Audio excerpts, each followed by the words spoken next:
Hello and welcome to my review of the beautiful LEGO Star Wars set number 75170, the Phantom. It is the Phantom 2, even though it's not specified on the box. It includes 269 pieces with 3 minifigures and retailed for just $30 when it released on January 1st, 2017 as the final Star Wars Rebels set we would ever get. At least as of late 2023. Who's to say what the future holds? But they literally never even made any Season 4 Star Wars Rebels sets. The box art for this set overall is very beautiful, and on the back it shows off all the features and has a very nice blue tone to it. It's not intended to fit Thrawn because all the other sets from this time period did this, but it definitely fits Thrawn. Now, I did say this set originally sold for $30, but it was only on shelves for a year, which is atypical. Usually normal LEGO sets are released for a year and a half or 2 years at least, but that short shelf life combined with this being the only set that LEGO has released with a Grand Admiral Thrawn has propelled the price of this one to an eye-watering $350 sealed in box these days.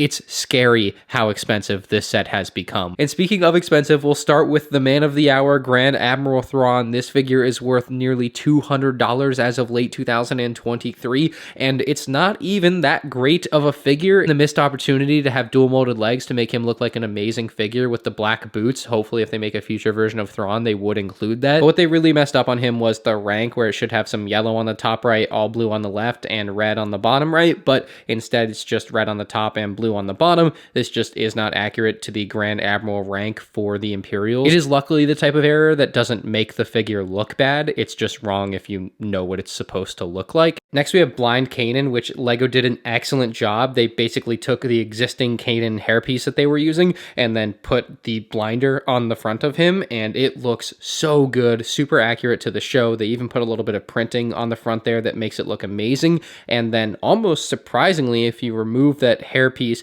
you actually have the blind-Kanan face with the proper kind of white out eyes. They look great, and they give him a dual face print, which is like super unnecessary because you can really only see the mouth, which I guess like kind of matters, I guess, but like it's still kind of crazy that they went that far with this figure that they really didn't have to, you know? So I do love that extra detail that they were able to put into this guy. He comes with the blue lightsaber, a decent leg print, but he did have the cutoff leg print. You can see at like the kneecaps, they used to do that and it always looked kind of bad. blind-Kanan is a really, really good minifigure, and so is Chopper. He's using the smaller droid torso and legs, but Chopper definitely looks really nice in my opinion. Certainly love the color with the darker orange for the dome on top. So overall, the 3 figures in this set I think are really good and are a big draw to this one, and a big part of the reason this set is so expensive nowadays, obviously. Jumping into the Phantom 2, I just love how much this thing reminds me of the Separatist shuttle, just done in a different colorway here. It's just an absolutely killer design that I couldn't get enough of. And before going into more detail, I just want to say generally I think they did a good job with the shaping and coloring, although some of the shaping I think could have definitely been better given this thing's size. They released a new one in 2023 and the shaping is even more accurate, it seems, even though it's way smaller. Outside the cockpit, you'll see a couple stickers as well as a triangle sticker on top, but pulling it off is very easy. And inside, you'll see that it has the tiled bottom with the minifig leg separators, which will hold the minifigure in with a bit of friction, but not too much, so that when you go to take the minifigure out, it's a hard time. It's easy all around, plus you get the printed control panel in there that we see in like every LEGO Star Wars set, but overall a very nicely sized space for your Kanan minifigure. Now, what feels like a hidden feature to me in this one is that the cockpit can actually slide off from the body of the ship and kind of act as its own escape pod or ejector seat, which is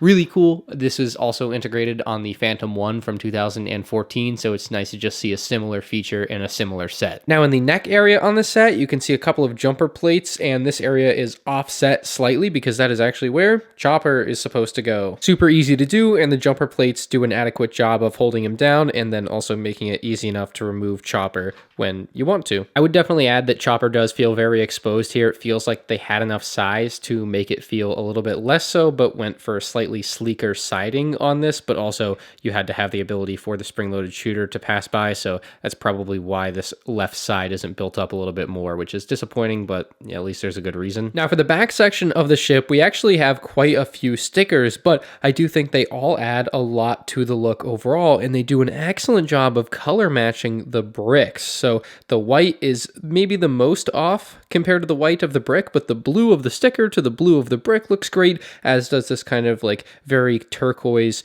color to the turquoise Lego brick. Like, it looks very good with the stickers here, and I applaud the job that was done with these. And they just combine nicely across pieces. Even though there's a little bit of a white sliver at other angles, it looks phenomenal. This fin on top is also a really good way to hold it. It's very sturdy, it's not coming off, it's just good for play and swooshability there. You don't have to worry about it. On the back side, you have a door or ramp that you can pull down, and you can actually load a crate inside of it. Now inside of it, there's nothing else really going on, just kind of a lot of empty space when you don't have the crate inside, but on top of the crate, there is an Imperial logo sticker, and inside of the crate, there's a couple printed thermal detonators. Now just above that, you'll notice a little yellow piece, and if you move that side to side, it actually fires off the spring-loaded shooters. It's a pretty cool function that's surprisingly hidden completely within the Phantom 2, but works really well and is a really fun play feature for such a small set to be able to be hidden that well, not take away from the look or design of the ship at all. Very cool stuff. Now the second to last thing you can do with this set is put the landing gear up. I think it looks really sleek with the landing gear up, but